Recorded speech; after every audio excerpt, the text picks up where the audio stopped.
I'm just confused, don't mind me. I won't. You ready? Okay, go ahead. Test. One, two. Yep.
Maritime Transportation will come to order.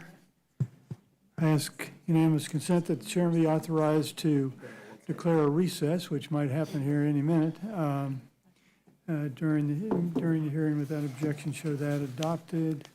I also would ask unanimous consent for subcommittee to permit those not on the subcommittee to ask questions and be a part of the hearing without objection. Show that ordered. As a reminder, members are wish to insert a document into the record, please also email it to documentsti@mail.house.gov. Before I begin, I want to take a moment just to send my deepest condolences to our colleague, Ms. Peltola, and her entire family, and on the loss of her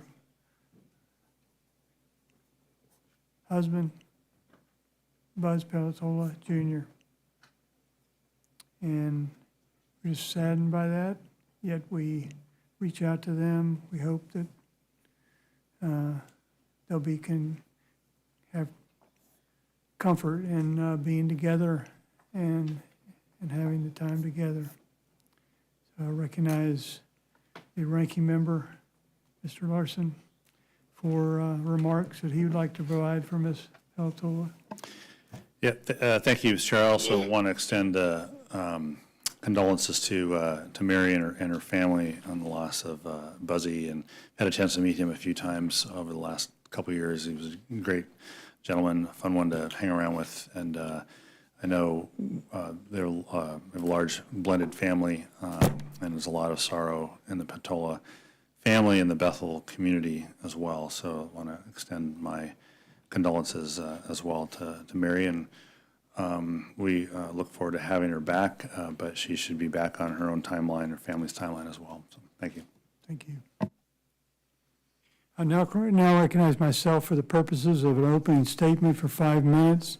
Due to the time constraints we face today with the scheduling on the floor, I'm going to forego my opening remarks and statement, and for the sake of time, allow our first panelists, our witnesses, to give their testimony. Thank you both for being here. We really appreciate it. Yes, I'm going to get to him. So now I recognize Mr. Carbajal for opening statement, 5 minutes. Thank you, Chairman Webster. I too am going to forego my statement and submit it for the record, my opening remarks, but I wanted to also extend my deepest condolences to the Peltola family and our colleague Mary on the passing of her husband Buzzy.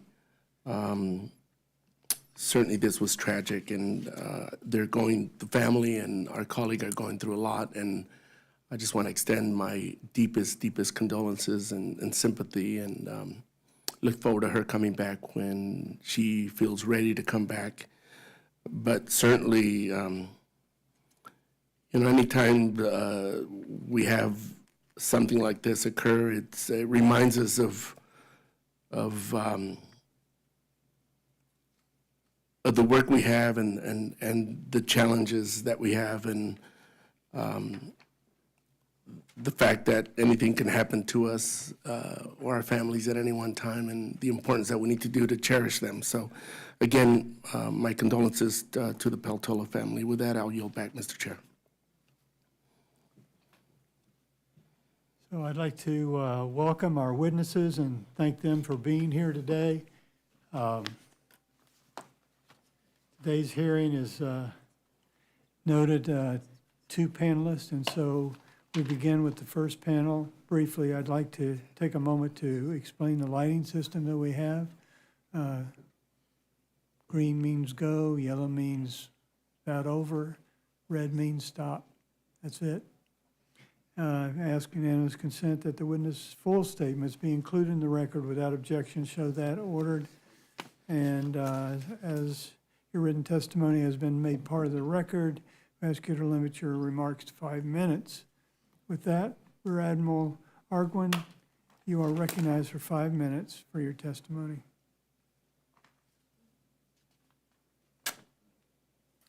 Good afternoon, Chairman Webster, Ranking Member Carbajal, and distinguished members of the subcommittee. I'm honored to appear before you today to update you on the autonomous and experimental maritime technology within the Marine Transportation System, or MTS. I, too, would also like to express my deepest condolences to Representative Peltola and her family and friends. Our thoughts and prayers are with her and her family. Our national security and economic prosperity are inextricably linked to a safe, efficient marine transportation system.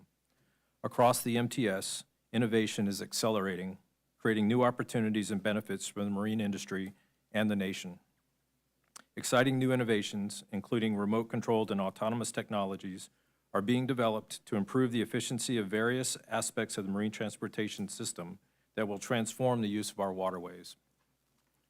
Additionally, the needs of the maritime industry are driving future ship propulsion fuel solutions, including liquefied natural gas, methanol, fuel cells, lithium-ion batteries, hydrogen, ammonia, and nuclear energy sources. While the potential benefits of these technologies could be significant, it's imperative to understand the potential risks and implement mitigation strategies to ensure the safety and security of our waterways. This responsibility is shared amongst all marine transportation system stakeholders.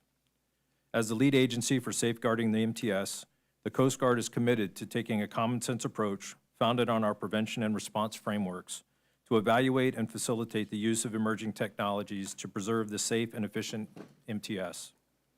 We must also ensure that mariners' training programs keep pace with this advancing technology. To achieve this, the service must continue to invest in our ability to attract and retain the talent necessary to meet these challenges in an increasingly complex marine transportation system. The workforce is the heartbeat of our service and is the reason we succeed at our missions.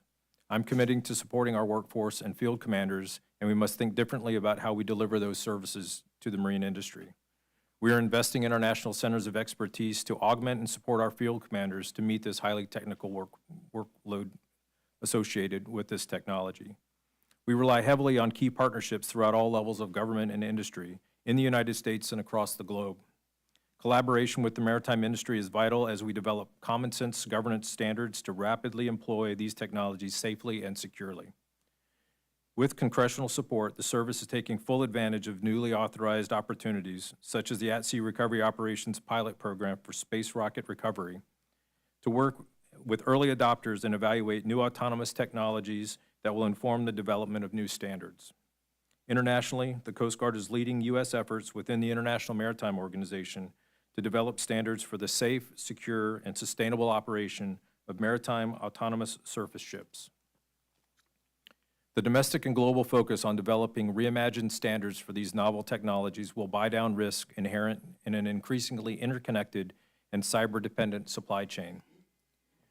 The service stands ready to support the maritime industry to address these risks to the MTS, to ensure the safety of life at sea, the security of our waterways, the protection of the marine environment, and the efficient movement of goods throughout the nation's waterways around the world. As the Coast Guard continues to evolve its oversight of these emerging technologies, we thank you for your essential and continued support on this important issue. I appreciate the opportunity to testify to you and look forward to your questions. Thank you. And next we'll have Rear Admiral Weimers, and you're recognized for 5 minutes. Chairman Webster, Ranking Member Carbajal, distinguished members of the subcommittee, thank you for your oversight and strong support of the Coast Guard. Honored to be here today to update you on autonomous and experimental maritime technology. I too would like to send thoughts and prayers out to the Peltola family. Buzzy Peltola, as a father of 2 Coast Guard members, will forever be part of the Coast Guard family. The Coast Guard Deputy Commandant for Operations, Vice Admiral Peter Gaudier, released the Coast Guard's Unmanned Systems Strategic Plan in March. That plan outlines a vision for how the service will respond to and embrace emergence of unmanned technology in the maritime domain. The vision for the future is one where the Coast Guard effectively employs, defends against, and regulates unmanned systems in the maritime environment. We're moving toward a future where the Coast Guard employs unmanned systems in an interconnected data network integrated with artificial intelligence to deliver actionable information to Coast Guard operators. Unmanned systems will be critical to the Coast Guard's ability to meet the challenges of an increasingly dynamic operating environment. Unmanned systems can help find mariners in distress, detect drug and migrant trafficking at sea, monitor illegal, unreported, unregulated fishing in the Indo-Pacific, track icebergs in the North Atlantic, and gain awareness of activity in the Arctic. Currently, the Coast Guard employs 3 types of unmanned aircraft systems. First, long-range systems are part of a joint program with the Customs and Border Protection. Second, medium-ranged are used on our national security cutters. And third, we have domestic-made, legally compliant, short-range systems that are used as force multipliers across the country. The Coast Guard recently deployed unmanned surface capabilities. We deployed contractor-owned, contractor-operated, uncrewed surface assets in the Caribbean Sea and off the coast of Southern California to study the assets' impact on illegal migration and drug trafficking. Additionally, the Coast Guard sees future opportunities to use underwater vehicles and commercial space assets to meet current and future demands. A constellation of unmanned systems may expand our maritime domain awareness, support command and control of our forces, and enhance our mission execution. Finally, the widespread use and low cost of unmanned systems mean these tools are available to those who might seek harm the United States or interrupt the flow of commerce. As a result, the Coast Guard fields capabilities to counter threats from unmanned aircraft systems, also called counter-UAS. The Department of Homeland Security's existing authority that enables the Coast Guard counter-UAS operations expires on September 30th. It's critical that this authority be reauthorized to allow the Coast Guard to continue this mission in defense of the maritime transportation system. I appreciate the opportunity to testify today. Look forward to your questions.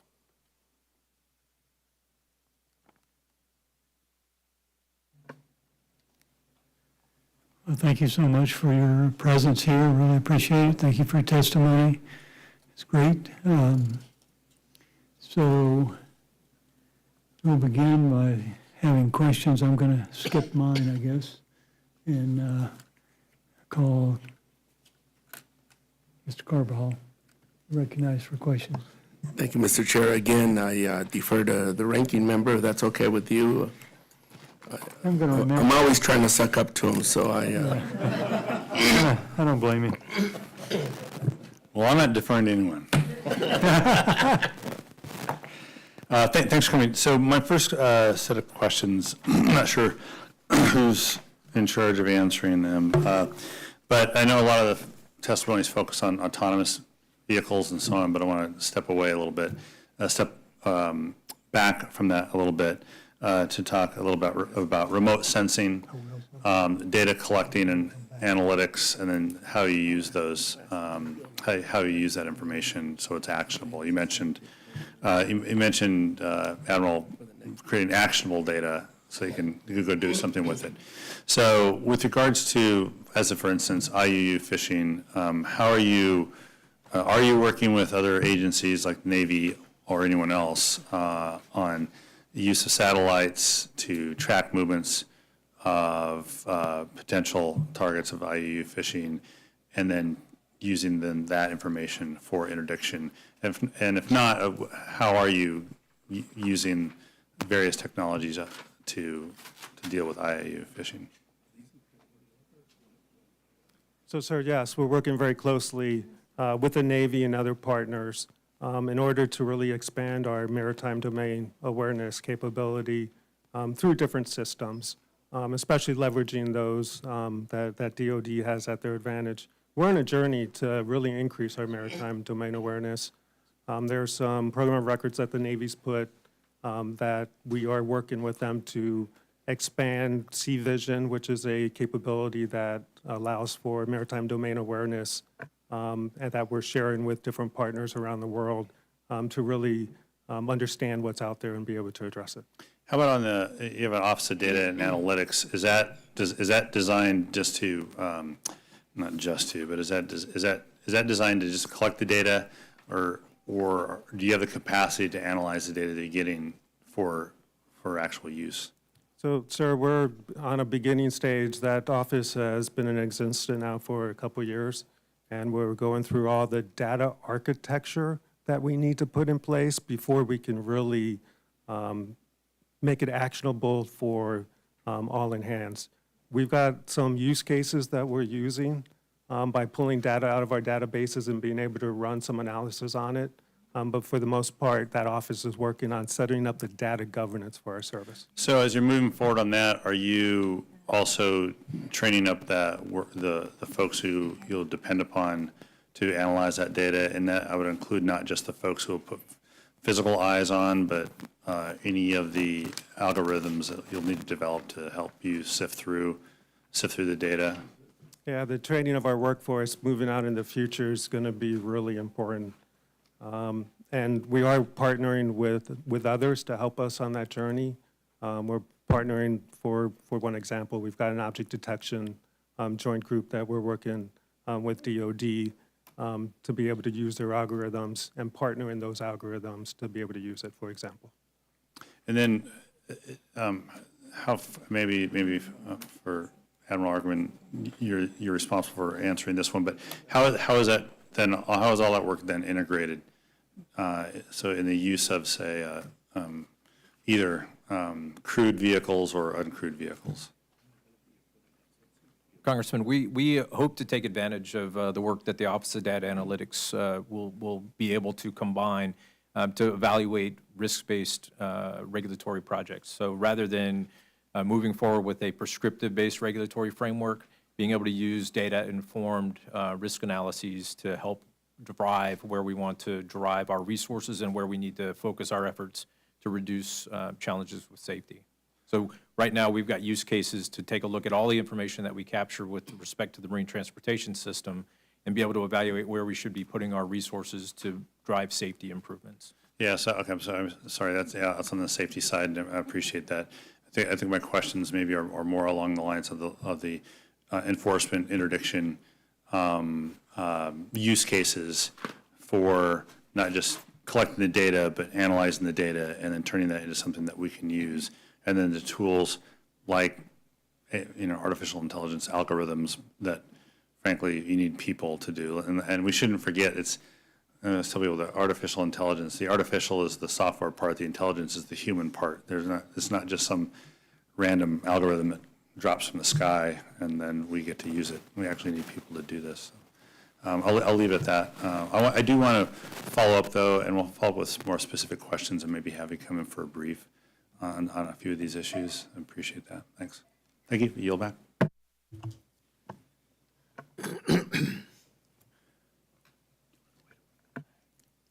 Do it because I'm not coming back. So I'll do it now. Yeah, I only have a brief. So Mr. Carwell and I have agreed to ask our questions when we come back after the voting break. Maybe we can squeeze in Mr. Babin. You're recognized. Mr. Chairman, I'm not going to be able to come back. I'm Oh, you're sorry. I not. might have, Now, you've already called on me, Mr. but you're not ranking member or chairman, so you're out of luck. Okay, all right. Mr. Carwell, you're recognized for your questions. Thank you very much, Mr. Chairman. I should reconsider deferring to the ranking member because he asked one of my questions. So the good news is I'm going to be short, Mr. Chairman.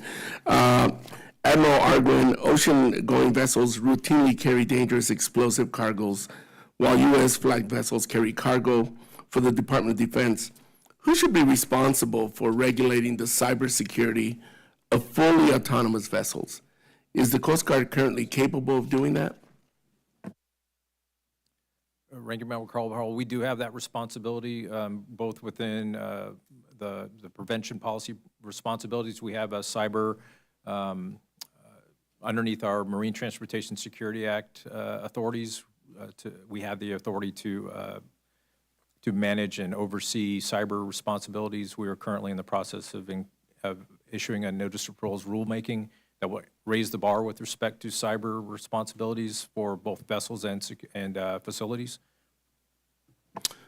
Thank you, Admiral. Admiral Arguin, regarding submersibles, Navigation and Vessel Inspection Circular, INVIC number 5-93, states, because of the unique design and operating characteristics, as well as the inherent hazards of underwater operations, an uninspected submersible may be permitted in U.S. passenger operations only if it is designed and constructed to a recognized industry standard. Does the Coast Guard stand by this statement? Is more needed? Congressman Carball, yes, sir. The requirement for submersible, if you carry one passenger for hire, you need to meet the inspected requirements under subchapter T. Thank you very much, and sorry, Admiral, the ranking member took my question. So with that, I'll yield back, Mr. Chair. Mr. Babin, you're recognized for 5 minutes. Yes, sir. Thank you, Mr. Chairman, and thank you, Admirals, for being here today. I represent both Coast Guard Sector Houston Galveston and Air Station Houston, each housed at Ellington Field in southeast Texas in my district. My questions today are for our Coast Guard panel members, both of you.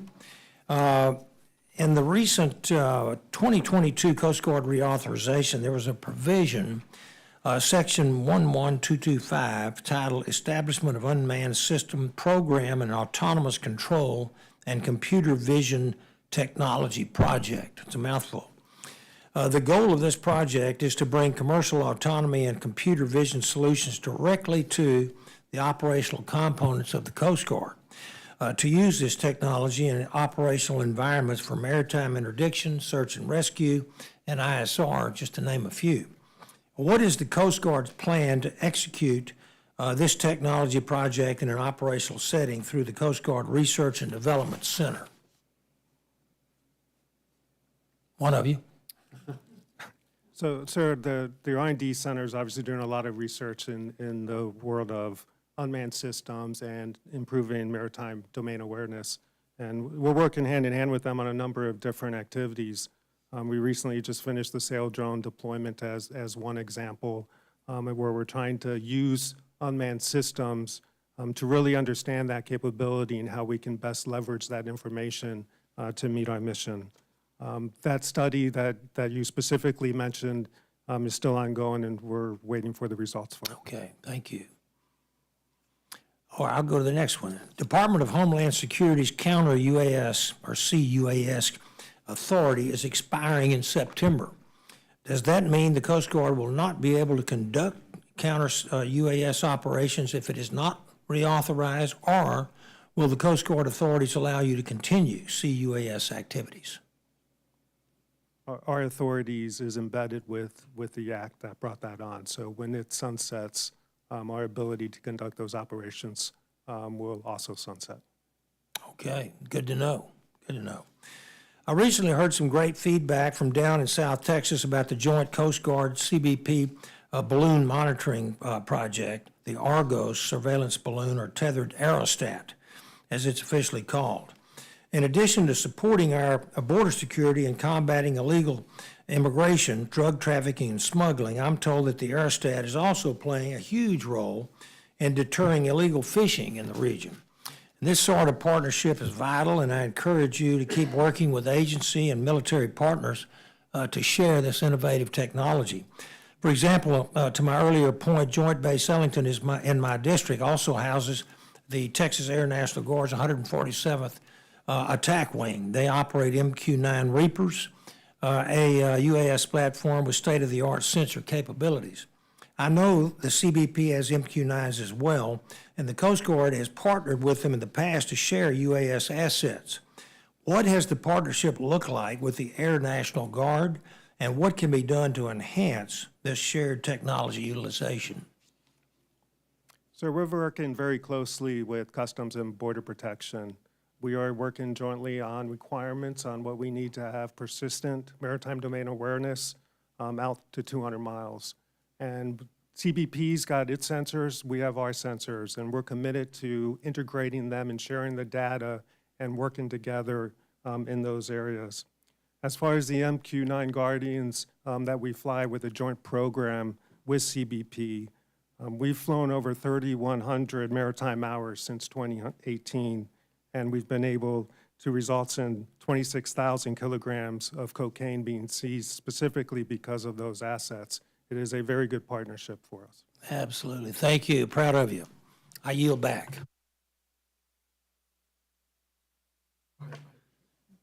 Mr. Rosenclaw, you can recognize for 5 minutes. Thank you, Chairman. It seems one of the core issues that the Coast Guard is facing from a regulatory perspective is this distinction between vessel and vehicle. And a lot rides on that distinction. The Coast Guard has previously promulgated a definition of vessel, but has also said at the same time that that definition does not apply across all types that they might encounter. You've put together the Automated and Autonomous Vessel Policy Council recently. What is the status of that, and is one of the mandates of that council to make that distinction between vessel and vehicle more clear? Congressman, yes, sir. The Autonomous Policy Coordinating Council, AutoPOCO for short, is really focused on evaluating not only the regulatory framework that exists today to identify gaps where autonomous operations may impact the existing framework, but also looking at training requirements, evaluating that technology to determine how that technology can be brought to bear within the MTS in a safe and secure manner. So is AutoCoco going to produce recommendations for regulatory changes for the Commandant as well as legal changes for Congress for this new era?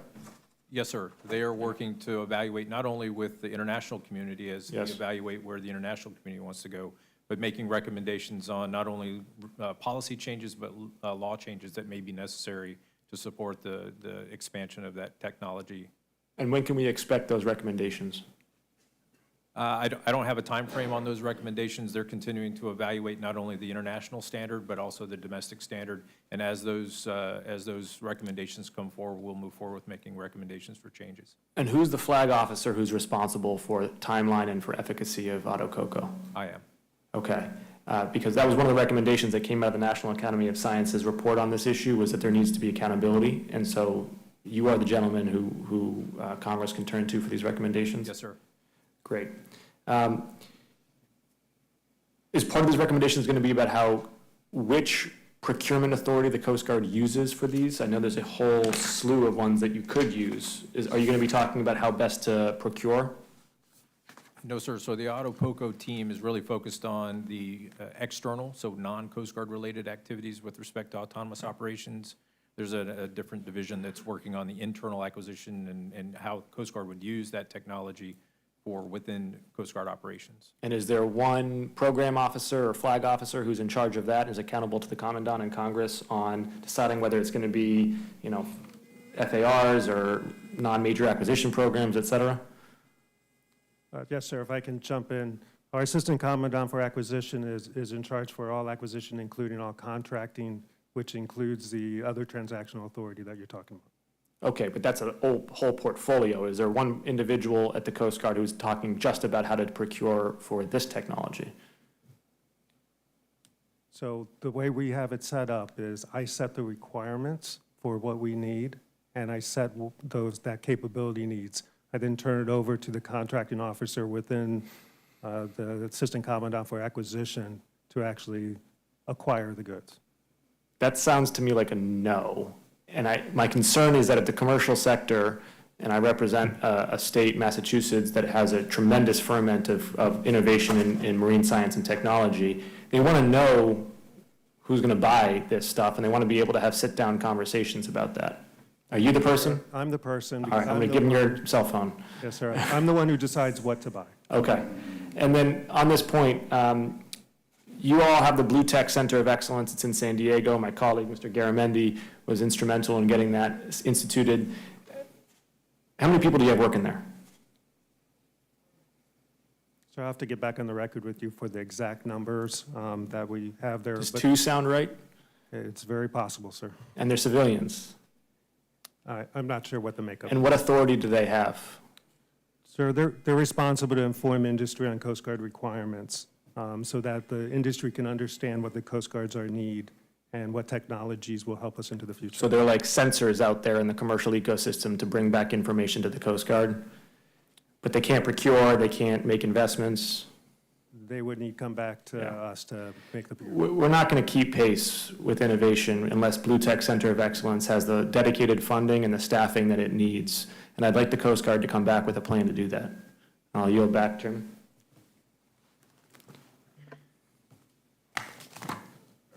Thank you very much. Okay, so the chair declares that we're going to recess here for some votes, and then we'll come back. Be sure to come back, all the witnesses, both current and the future panel, and then all of the members that can come back, and we'll start again as soon as we're done.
Subcommittee on on Coast Guard and Marine is called to order from the previous recess that we just had, and I recognize myself for 5 minutes to ask questions, and then we'll move to the members' questions.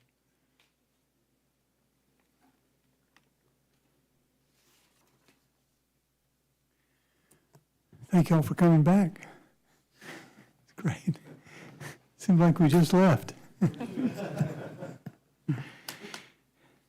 Admiral Arquin, earlier this year, the Coast Guard supported the search for the Titan submarine that ultimately caused 5 people to perish. The Titan was not registered, wasn't classified or inspected.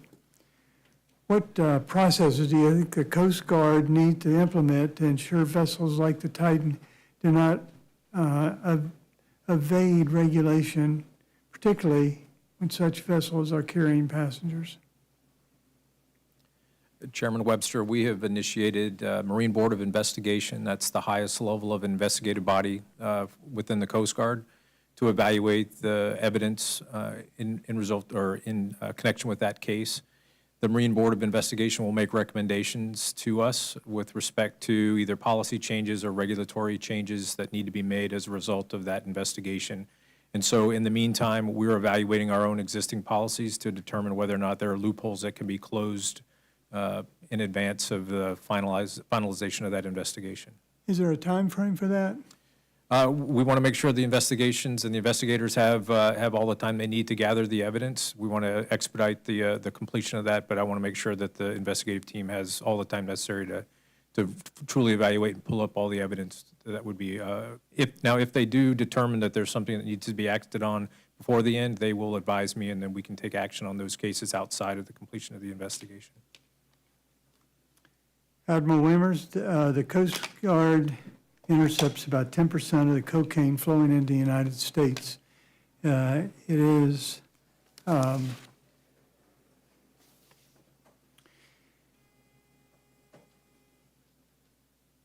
constrained by limited assets covering a large area. How's the Coast Guard using new technologies as a force multiplier to increase maritime domain awareness? Chairman Webster, indeed, a lot of the conversations we've been having on trying to field unmanned system is specifically to be able to target our resource more effectively in order to get at the threats that are coming into our country. What factors, if any, are hindering the Coast Guard adoption of new technologies that can improve maritime domain awareness? Chairman, so just a couple of thoughts on that. One, we talked earlier about managing data. Putting out more unmanned systems collects a lot of data, and we need to be able to manage that data to really turn it into information that we can then use to target threats coming toward us. The other item I would say that would help us is having other transactional authority similar to what DOD has in order to be able to procure new technology in a more effective way. Admiral Arquin, a recent National Academies of Science report noted that one of the Coast Guard's challenges will be recruiting personnel qualified to oversee new maritime technologies. How will the Coast Guard ensure it has the necessary expertise? Chairman Webster, to be sure, the challenges associated with increasing technology will put an additional strain on our ability to recruit and ultimately retain the talent necessary to meet that demand. We've got an all hands on deck effort to find that talent, to be competitive, to bring that talent into the service, and then be able to employ them in the most effective way. Are there any areas where the Coast Guard currently falls short of in regulation expertise for new technologies? Chairman, I think the regulatory framework is just not flexible and nimble enough to keep pace with emerging technology. We're working through a variety of different design basis agreements, which are essentially an equivalency determination against the current standard to ensure that that technology can be brought to bear and then be able to update the regulations sort of downstream. And so we have the ability to evaluate equivalencies, but the current regulatory framework just does not afford us the opportunity to keep pace based on the current standard. So there are gaps? Sir, I wouldn't necessarily call them gaps, because if we identify that there's a challenge, we do have the ability to evaluate alternatives to that standard. Yes, sir. Okay. Yield back my time, and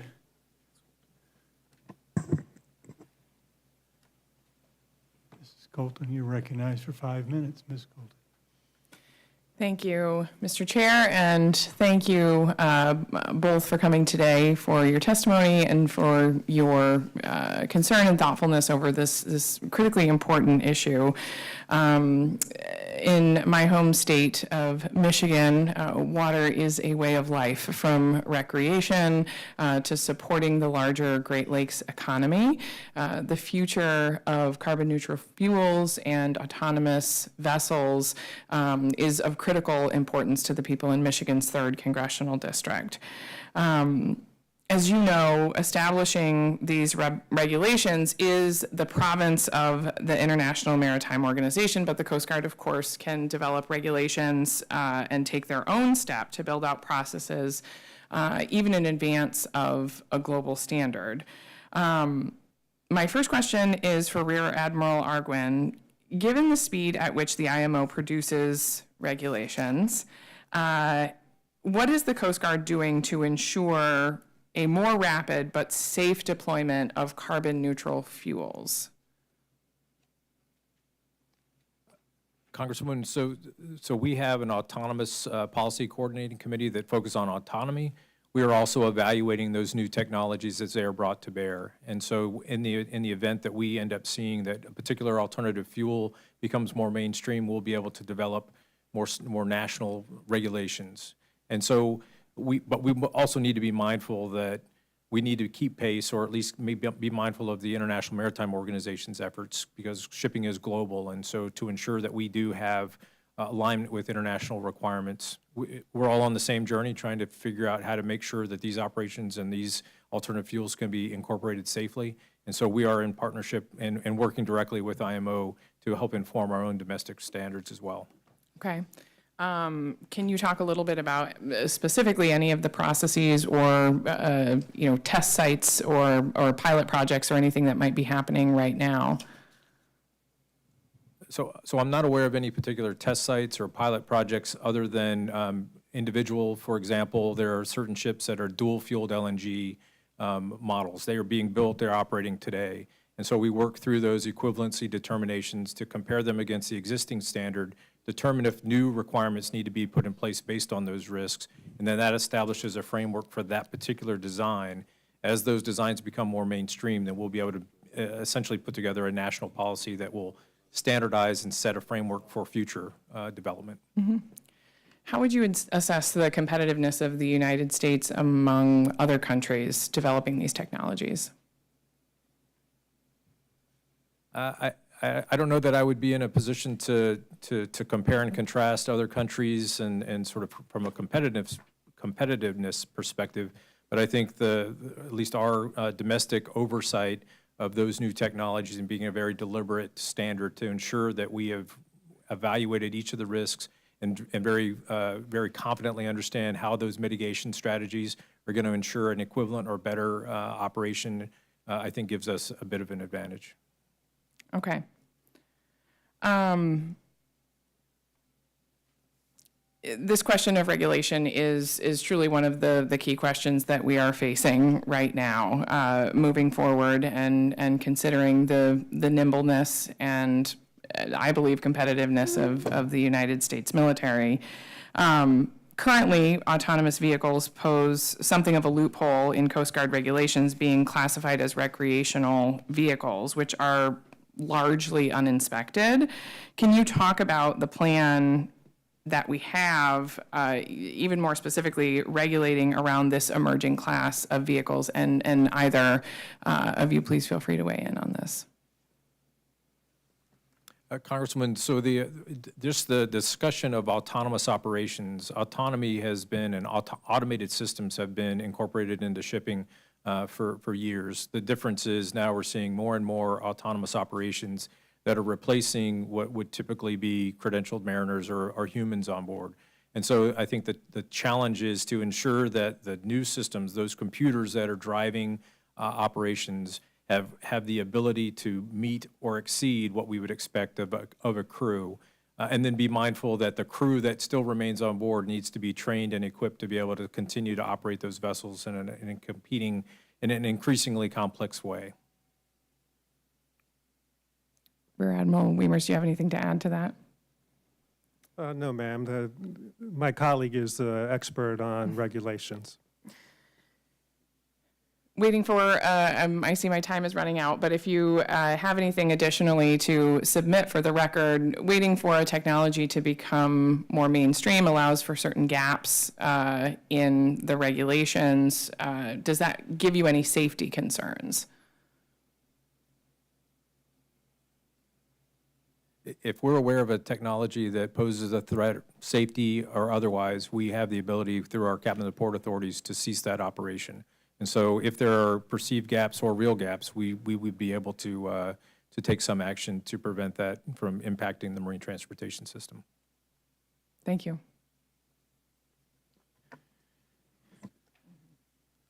Young lady yields back. Mr. Vandra, you're recognized for 5 minutes. Thank you, Chairman, and good afternoon, and thank you for being here today. You know, Southern New Jersey, as you probably know, is my home, and it's my district as well, and it is synonymous with the Coast Guard. The Training Center Cape May is one of the largest bases in the Coast Guard and the sole accession point for the entire enlisted workforce. It is a fundamental part of the culture and part of the economy in South Jersey. In turn, the push for more and more unmanned technology, while potentially beneficial, could greatly alter the functions of our training center. Rear Admiral Arguin and Weimers, will this technology be taught at the Coast Guard Training Center? Will there be a difference in the way we train the recruits as this moves forward, if it moves forward? Either one or both.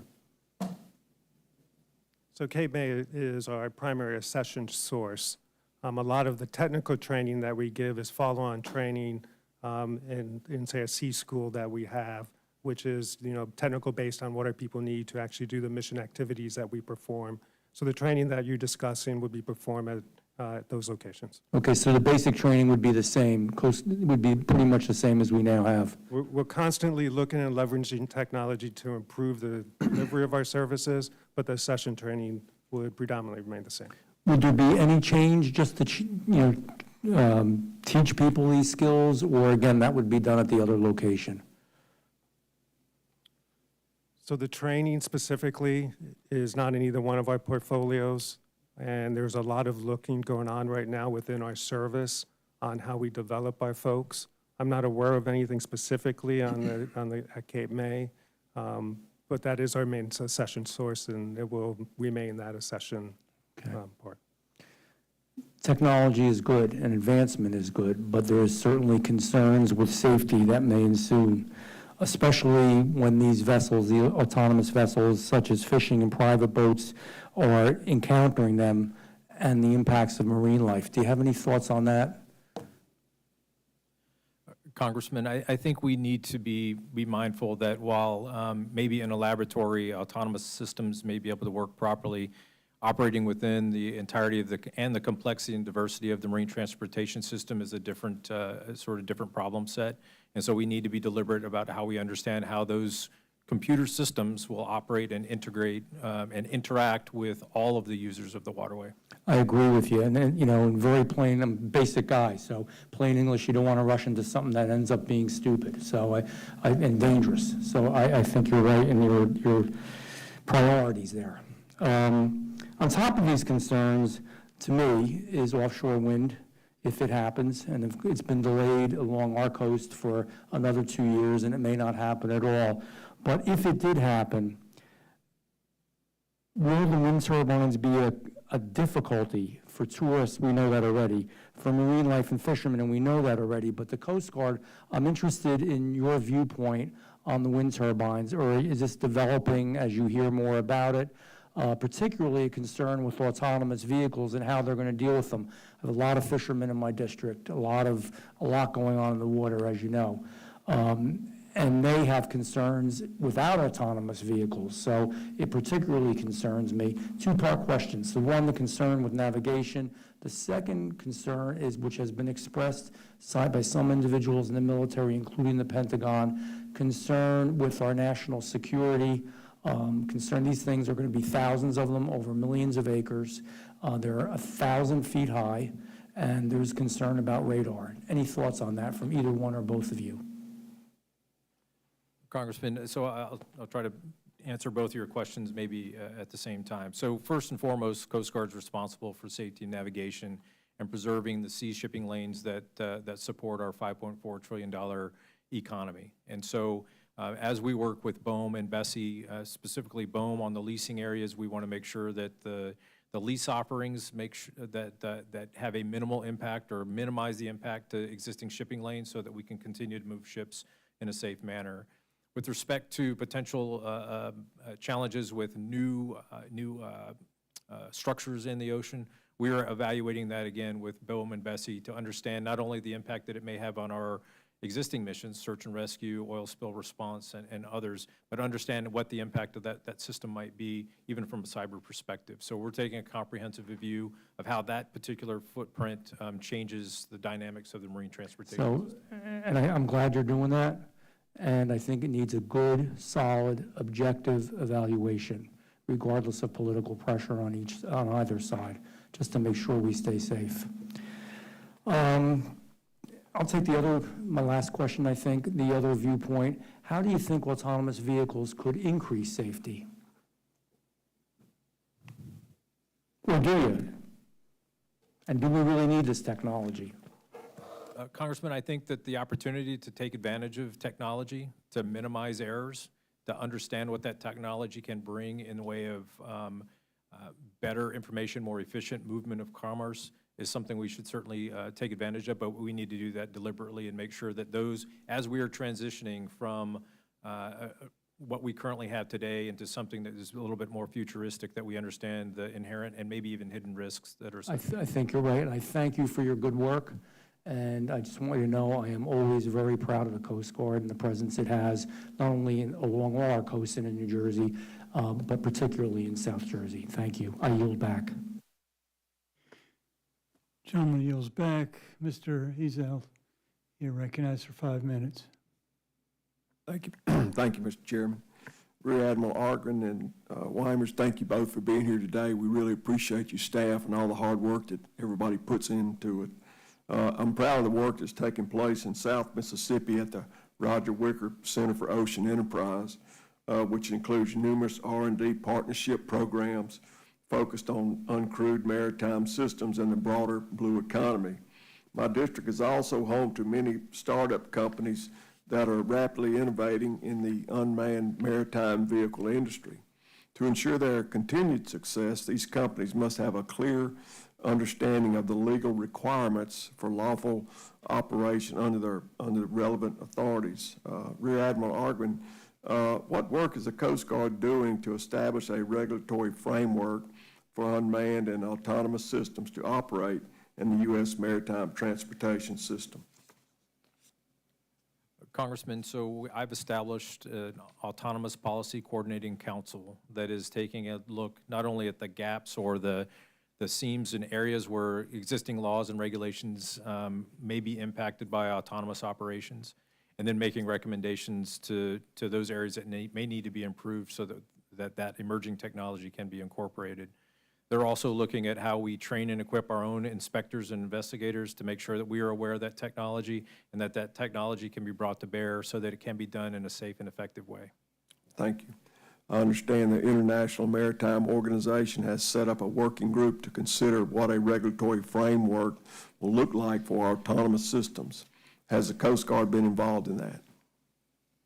Yes, sir. The same lead that I have for my Autonomous Policy Coordinating Committee is also our representative to the MASS Working Group, the joint working group that is looking at the same thing, but from an international perspective.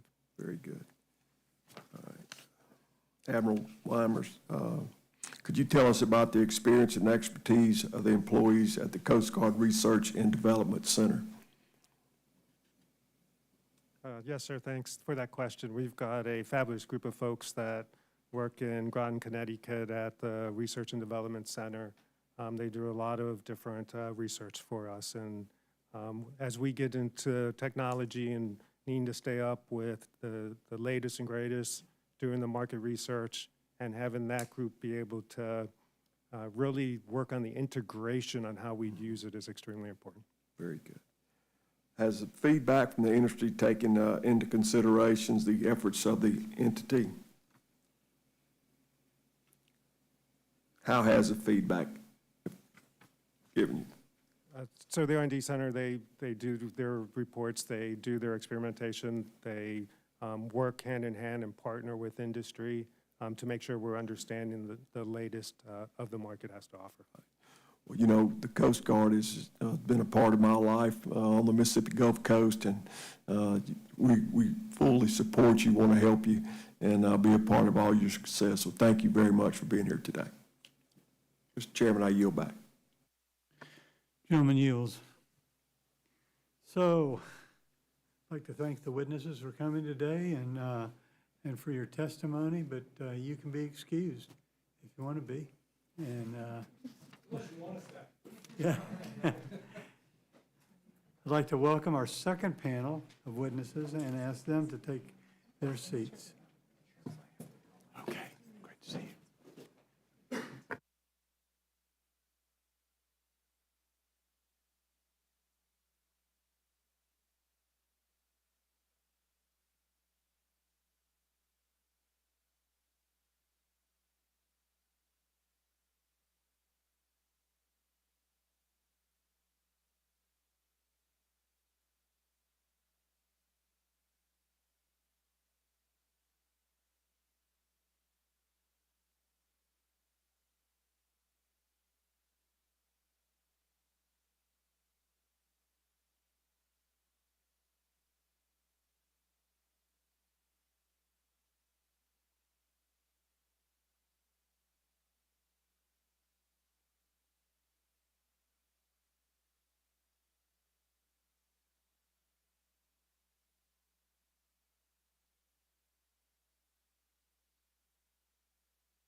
Our second panel today consists of industry experts leading the development of autonomous and experimental maritime technologies and representatives of mariners that will be operating these technologies. Their insights will be vital to developing an appropriate regulatory framework to ensure safe operation of these technologies in our maritime transportation system. Thank you all for being here today. Really appreciate it. Take a moment to explain our lighting system, which I've already explained. G, green. Greens go, yellows slow up, red stop. That's it. I ask unanimous consent that the witnesses' full statements of the second panel also be included in the record without objection. So that ordered. As your written testimony has been made part of the record, the subcommittee asks you to limit your oral remarks to 5 minutes. With that, is it Mr. Privis? Pribble, I'm sorry. Whoops. Pribble, yes. Where I got that? Yes, thank you. Mr. Pribble, you are recognized for 5 minutes. Thank you.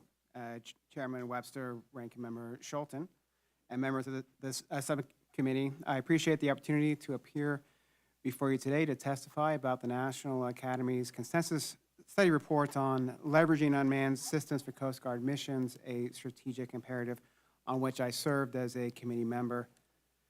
This subcommittee also invited me to offer my comments on notable developments in the Coast Guard's use and regulation of maritime technologies since that report's publication in 2020.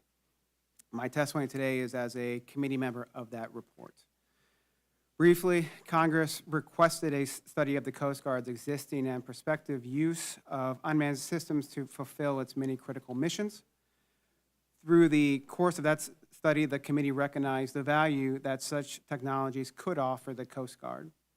The committee made 5 recommendations related to unmanned systems. First was to issue a high-level strategy.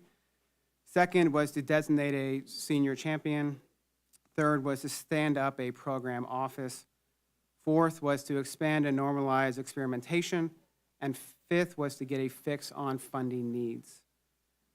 To the study committee's understanding, and as discussed in greater detail in my written testimony, several of those recommendations have been addressed by the Coast Guard.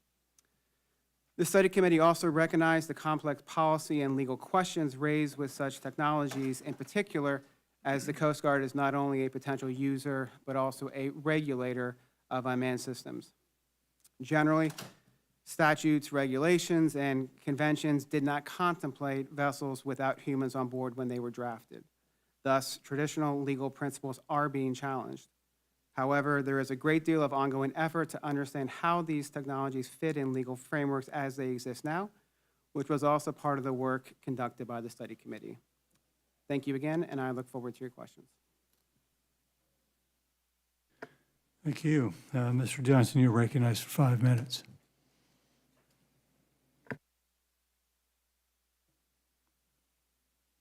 Thank you, Chairman Webster, Ranking Member Schulten, and other members for inviting me to speak on this important topic of innovation in the maritime space and specifically marine autonomous technology. So yesterday, my wife and I navigated to one of the only 2 memorials on the National Mall that's dedicated to a technology innovator. Just south of the Lincoln Memorial is a beautiful Milford granite 20-foot edifice dedicated by President Coolidge and the Crown Prince of Sweden in full regalia in 1926. And it honors a Mr. John Erickson, and he, like me, was a marine engineer. And in large, bold deco font, it says, "He invented the screw propeller." And above him are towering figures representing our national belief in adventure, labor, and vision. Now, John Erickson was indeed Swedish, and with his propeller design, he attempted to gain traction in Europe. And in the 1830s, he landed a pilot program with a marquee customer of that era, the British Royal Navy, who then passed on it because they comfortably believed in the continuing dominance of sailing vessels. So then in 1839, a bold and connected citizen of the United States invited John to our nation and gained funding to build the U.S. Navy test vessel Princeton, which proved capabilities that began a major transformation of the world's fleets, along with the world order. Within 20 years, 70 years after we penned our Constitution, the United States had the world's 2nd largest merchant marine, just behind Britain. And today, 180 years later, it is all still moving by the screw propeller. And so this story is very important to me because it's a clear example of our young country and the very lean federal government at that time investing with focus in disruptive innovation to build national value. And today, just like then, the marine industry does everything on the water-covered surface of our planet, operating the largest machines made by humankind and connecting the world with trade. And licensed mariners, some of the best trained professionals of any industrial space, maintain these powerful machines and pilot them in the Earth's most dynamic and forceful environment. So what is autonomous technology? It is the innate technical progression after 20th century automation. Yet the power and capability of it is an exponential step. Where automation is a singular process, like a if this, then that, autonomy is a comprehensive compute engine that prioritizes sensor data, weighs decisions to complete larger complex processes like a full voyage. So that's valuable because the industry and its mariners today are handicapped by the continued use of last century's technology and methods, resulting in accident rates that eclipse other comparable vehicle industries.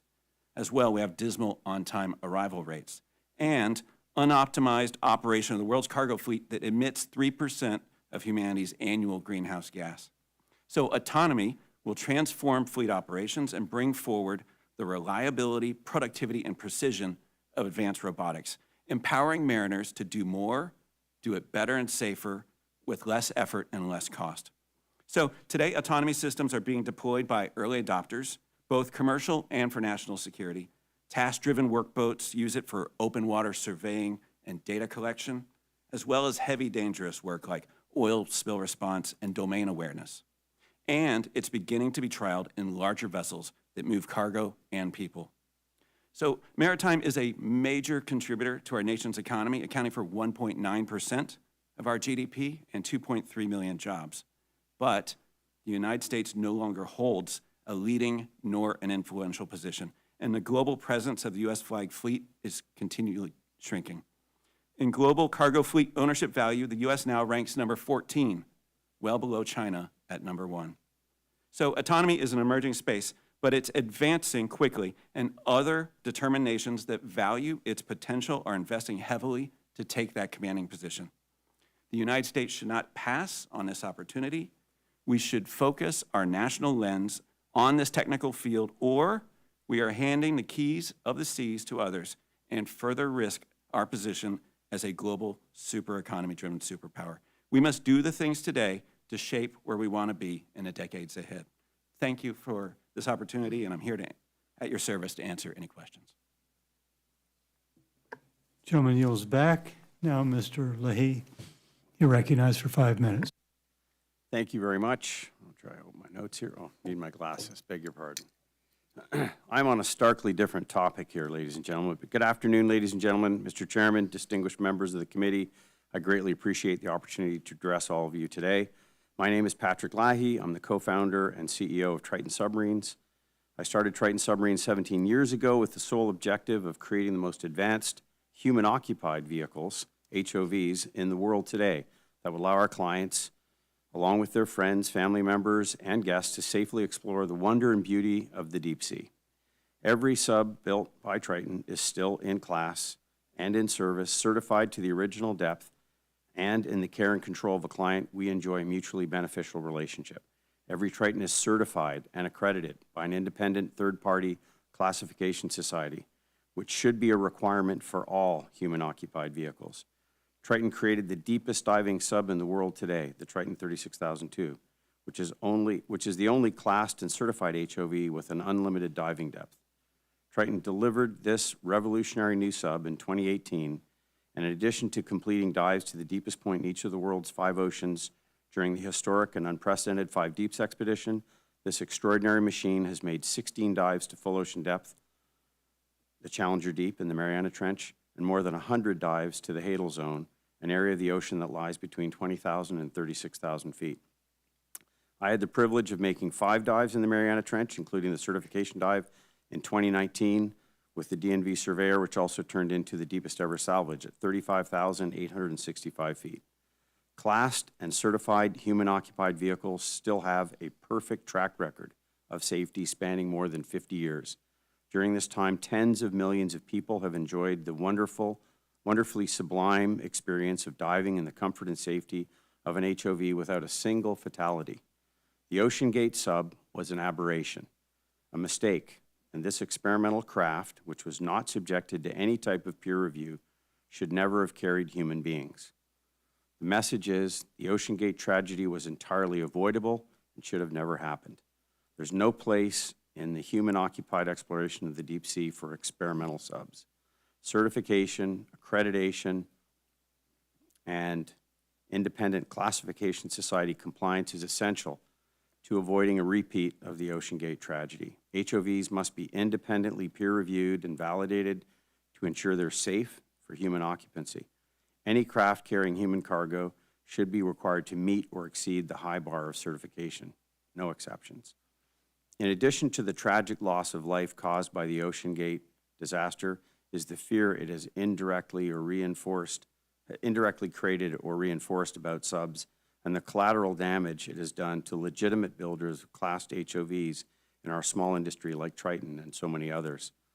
We willingly and enthusiastically embrace the need and importance of the accreditation process, which is necessarily arduous, thorough, time-consuming, and expensive, but results in a machine that's fit for purpose and safe for people to use within the limits stipulated by the certification agencies and the manufacturer.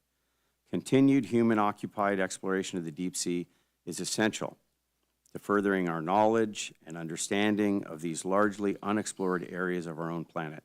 HOVs, or human-occupied vehicles, are magical machines that I've had the privilege to work with for more than 40 years.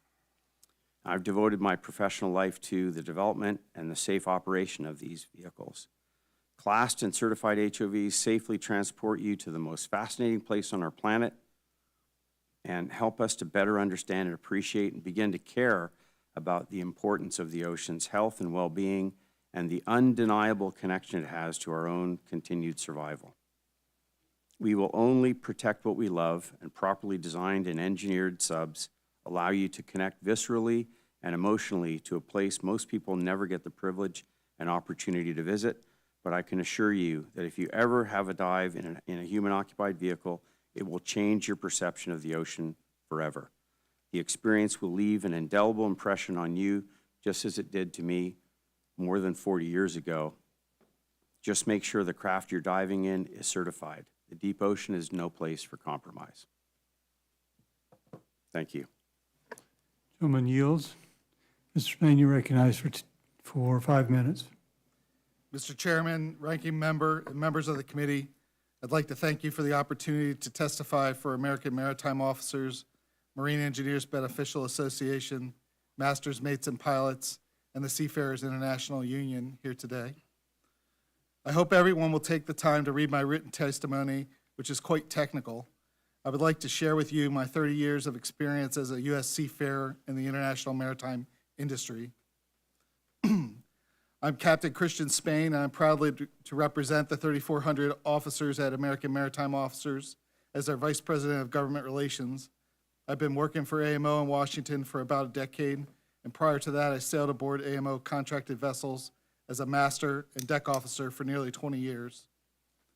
Maritime Autonomous Surface Ships, or MASS, are called by different names, such as autonomous vessels, drone vessels, or unmanned surface ships. I'll just refer to them as MASS. For the safety of all seafarers, MASS must adhere to the existing maritime regulations, such as the International Regulations for the Prevention of Collisions at Sea, often referred to in the maritime industry as COL regs, or the rules of the road. Instituting separate parallel regulations for MASS should be given little consideration. For instance, vessels have a duty to render assistance by providing manpower, equipment, and/or shelter to survivors in the event of a maritime emergency. This duty goes back a millennium and cannot be shirked because it's inconvenient for innovative technology. MASS must be able to use both spoken and written language as safe communication. It is vital for the safety of the seafarers, passengers, and the marine environment, but also for the efficiency of daily tasks and the ship's integrity. Masts, like traditional vessels, should be equipped with VHF radios to exchange information with nearby vessels, ports, and maritime authorities. This includes communication for collision avoidance, navigation updates, and emergency situations as required by current domestic and international maritime laws and regulation. The upfront cost of retrofitting existing vessels or purchasing new autonomous ships are substantial. Ship owners have reservations about making such significant investments, especially if the benefits are not immediately realized. While proponents of MASS argue that the autonomous vessels can reduce OpEx over time, ship owners worry about the ongoing expense related to maintenance, software updates, and security measures, cybersecurity measures. Ships generally are only making money for an owner when they are underway. Without seafarers aboard, preventive maintenance would have to be exceptionally well-tailored and timed to occur in geographically advantageous areas to see cost savings over the life of a vessel based on labor arbitrage. When considering unplanned maintenance and repair, it would seem very unlikely to save money when there are no seafarers aboard your vessel to repair it. Use of masts will not eliminate or prevent the risk of maritime accidents, including collisions, elisions, and groundings, which can lead to oil spills and significant environmental damage. The absence of onboard seafarers may hinder the rapid response to oil spills, exacerbating the environmental impact. MARPOL and OPA-90 are complementary and critical instruments for regulating the discharge of pollutants from vessels, including oil spills. Crew members must be trained to take immediate steps to minimize spillage, such as deploying oil spill containment equipment and the regularly drilling in the use of such equipment so that crew members are well-versed in emergency procedures. Seafarers play a pivotal role in mitigating the environmental impact of oil spills from vessels. Crew members on board are integral to the effective implementation of MARPOL and OPA-90 regulations in response to oil spills. Digitization in the maritime sector allows the further automation of some functions and better control of processes as a whole. It can enable an increased use of remote control technology. Many of these technologies could be used to the benefit of seafarers and improve the safety conditions while providing more efficient operations. Other than in niche markets, this technology should be used as a tool and not a complete replacement for seafarers. In closing, I want to emphasize that there is a substantial difference between commercial international shipping and the mission of the U.S. Coast Guard and other government agencies.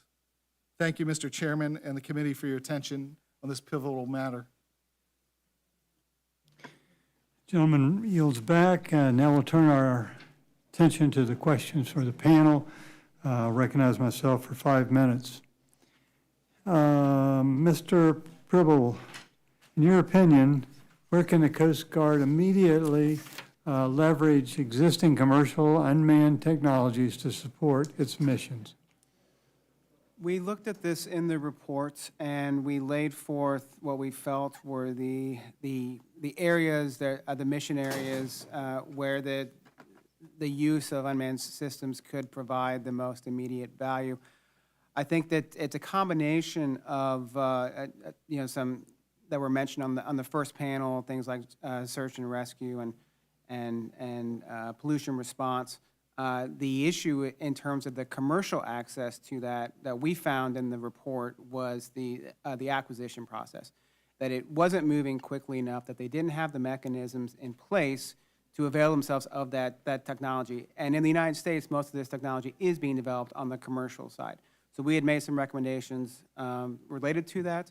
And I think if you look in combination with the recommendations as to the areas of missions that are of value, and then see if they can make improvements as to the acquisition side, I think that's where they would add the most value. Mr. Johnson, what are the biggest regulatory hurdles that you've encountered in development of systems built by your company? Yes, thank you for the question, Chairman. We have not seen many regulatory hurdles. We are mariners. I came from the marine industry. The reason for what we're building is because of challenges that I saw in my work up in Alaska and in the salvage industry as well, where we dealt with many marine accidents. And so we operate within the maritime domain, and from the beginning have built our technology to work within the current regulatory structure. So we are a technology company, and then we support our customers, operators, to ensure that they gain the approval of U.S. Coast Guard, Danish Maritime Authority, and other places. Plus, we work closely with the class societies as well, who have worked to certify our technology and also type approve it to be able to be installed across fleets. Mr. Leahy, if OceanGate had submitted the Titan to appropriate regulatory oversight, including a class inspection, what do you think would have been the likely result? Thank you for the question. I think the end result of them subjecting that vehicle to the accreditation process is it would have failed miserably. It was a craft that would have never been able to meet the high bar of certification. Mr. Spain, how will you role as a mariner change aboard vessels with increased automated capabilities? I could see the need for upskilling depending on what the systems are, the systems being installed. There's so many different systems out there in development right now. I wouldn't comment other than to say that. Well, what needs to be done to ensure that mariners are adequately trained on these new in these new technologies? Well, each system is different and requires unique training, I believe, at least as its current in its current iteration. I would say that I believe going forward, we'll see different sectors develop different training needs. Thank you very much. All right, I know you may think this is a small group, but it's a powerful group. It's an awesome group of people, Small but mighty. and we're ready to change the world. So anyway, you just stay with us. We're gonna do it. So anyway, I would recognize Ms. Well, you're the kind of the ranking member Okay, well, now. I'd be happy to, but I defer to you as well if you'd like. Okay. Thank you all so much for your critically important testimony today. I've got a number of different questions, so bear with me. Mr. Johnson, in your testimony, you talk about how the U.S. lags in the development of new tech behind other countries like China. What can we be doing now in the U.S. to position us as a leader in maritime technology and innovation? Yeah, thank you for the question. We listened this morning to the testimony of the admirals and the questions around that, and a lot of it was around regulation and from that standpoint. And so I look at our nation kind of from two hands. You have the Hamiltonian, which was on developmentalism, about being the coach and using the government to coach industry and bring it forward. And you have the Jeffersonian, which was about being the umpire, and controlling. And so I think we've been doing really well on the umpiring side of it and the refereeing of it. And I think as government, we need to be doing much more on the coaching and promotion of innovation to continue to build our GDP. Marine autonomous technology is a significant opportunity. The way that I look at it is similar to what we did and what the government did with, Congress did, with the internet going back to 1991 with the Supercomputing Act. That act, which then also put $600 million out there, sparked that whole development. And that whole industry now puts $2.5 trillion into our GDP. And so that was a really good investment. And so from our side, or looking at autonomous technology, I see the scale of this space. You know, our industry moves, I think it's 17 trillion of world trade, and it's a great place to be on the leading edge of technology for the future ahead. Thank you. That's incredibly helpful. Staying on this, but switching gears a little bit, this question is for Mr. Spain. I'd like you to expound a little bit on the point in your testimony regarding liability. And currently, liability rests with the master. On a fully autonomous vessel, who would be responsible for a maritime casualty?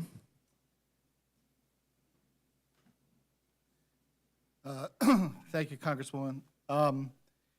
That's the question and why I put it in the testimony. I do a lot of work at the IMO. I've been working there for 10 years, and I've been involved with the MASS discussions for the last 8. This has not been worked out. The criminal liability part is a real stickler there, because if you don't have jurisdiction over the person, then where are you? Some people have suggested that if a vessel is operating in your space, such as the U.S., if you want to have jurisdiction over them, then you've got to ensure that the remote operations center is within your jurisdiction in the U.S.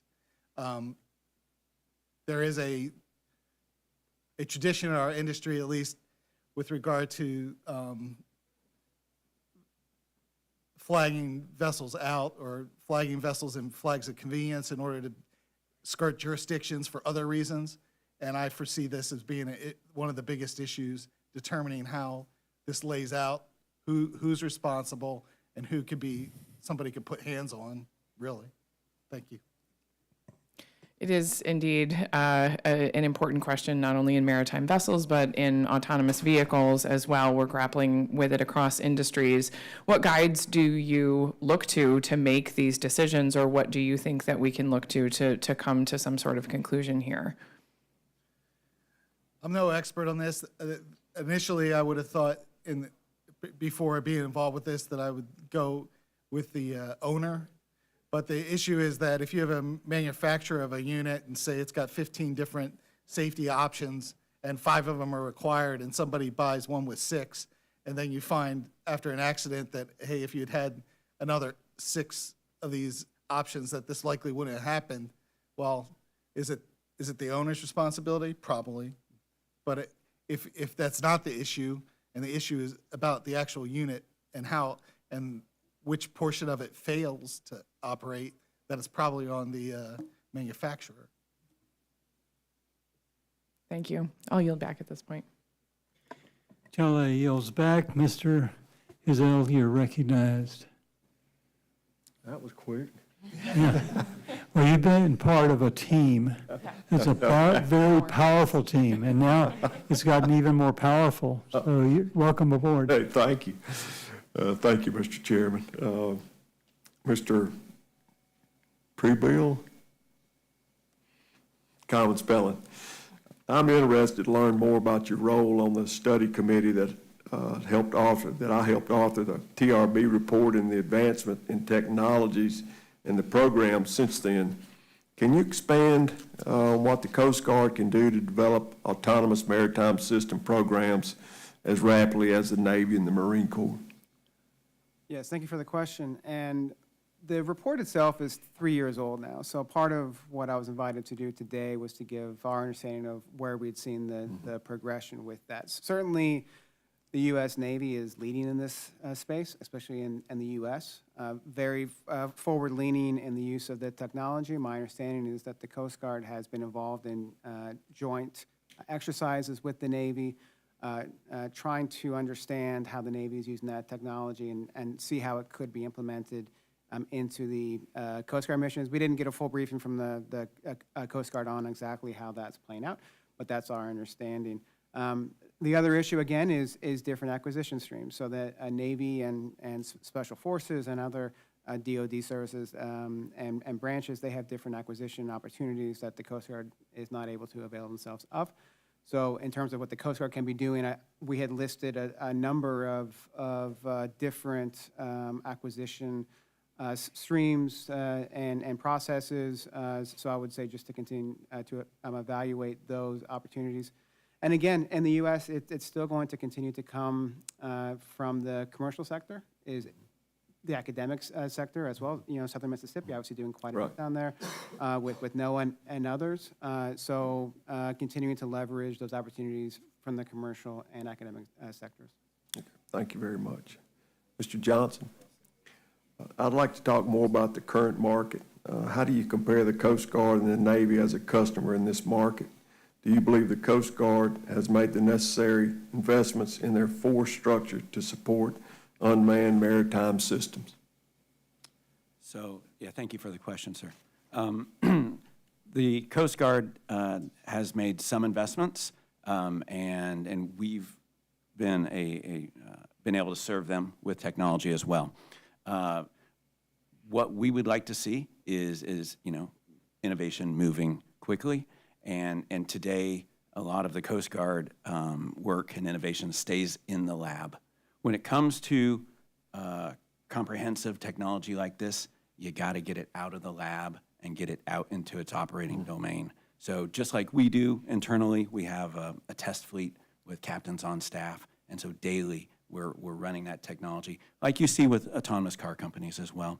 And so we encourage the Coast Guard to request, obtain the budget to get the systems out into operations and go out with a real plan on what they're trying to achieve with it as well, not just trialing technology. Thank you. Some companies in my district tell me about their limited resources to focus on business development activities. In your opinion, what could the Coast Guard do to be more effective and a probable customer for companies such as yours and the ones that have operations in my district? Yes, so thank you for the question. The Coast Guard, it has 11 missions. You know, they do a lot with a relatively small budget. Plus, they have probably one of the most diverse missions, responsibilities of missions across the government.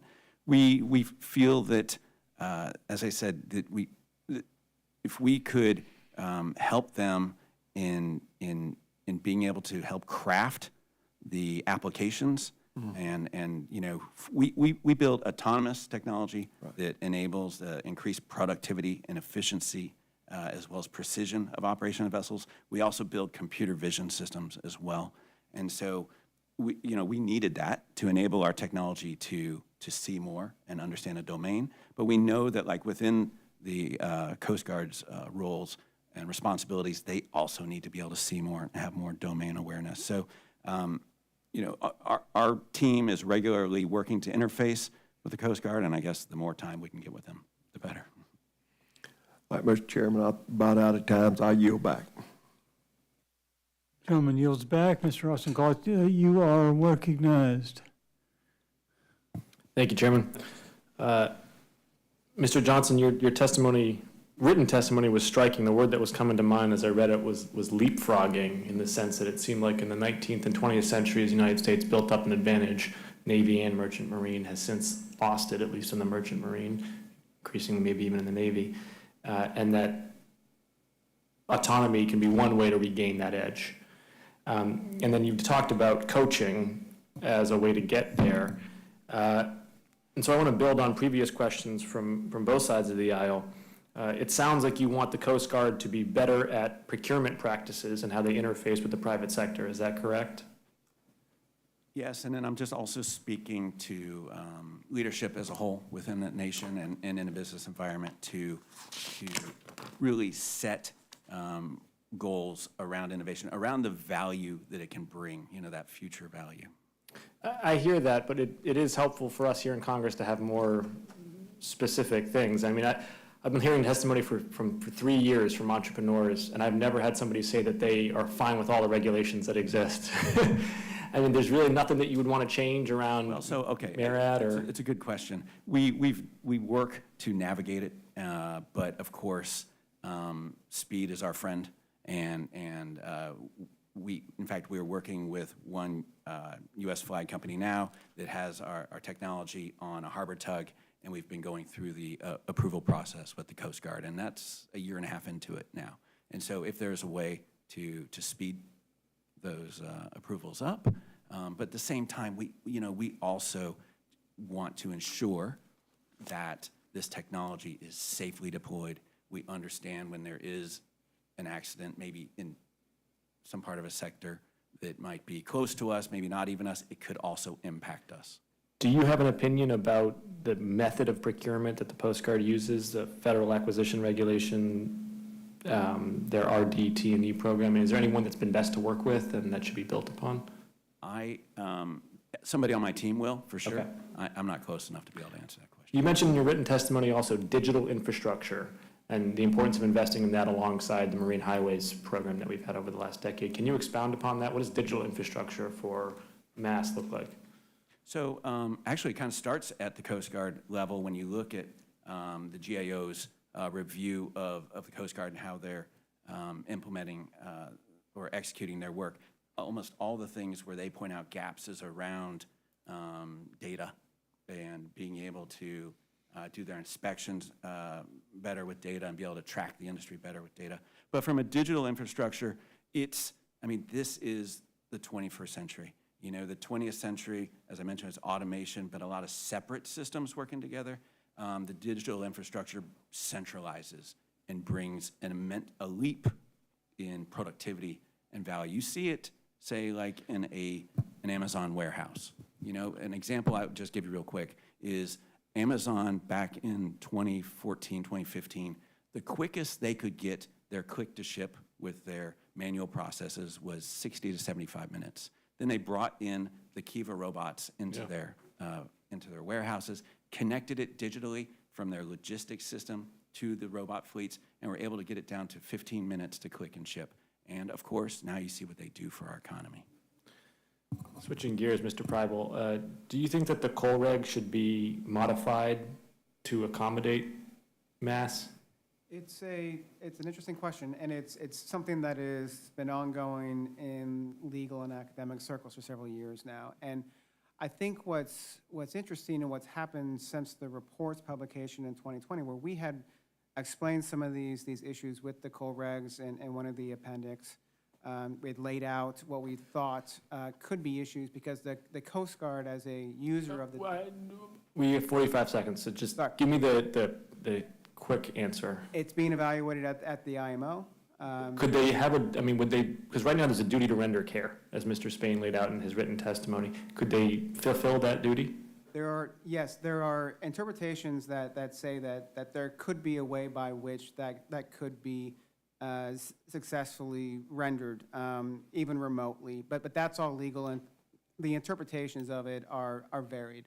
The issue, though, with the core regs that I want to point out was that as a user, the Coast Guard has said that the core regs can be complied with without anyone on board or with remote operations by promulgation of the Naval Commander's Handbook.